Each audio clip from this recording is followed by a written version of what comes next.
สัมพุทธัสสะ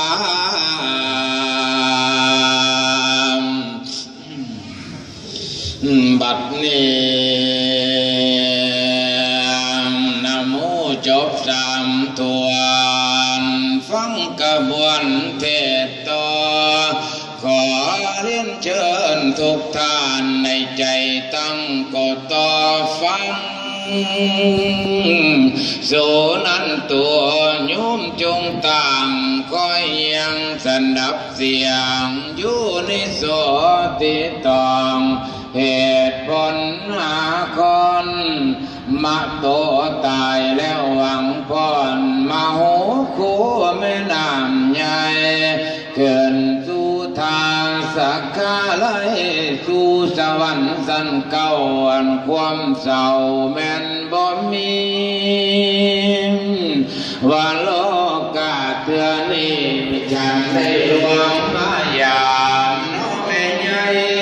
ตอนนี้ก็ต้องข่าวว่ามาอย่างผู้ทุกคนกับคนแถวน้องนี้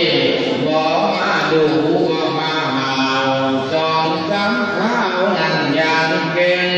เธอกันเองโลดเดิมอยากทรงเกิดและเกิดคอยนี่ล่ะแม่ใหญ่ที่เพิ่นเอิ้นว่าหลวงพ่อพิมพาเป็นมหาก็เป็นเน้นเทศก็เป็นแต่ยังน้อยคนก็เลยเอิ้นคอยมหาพิมพ์เสียงสาหรือมหา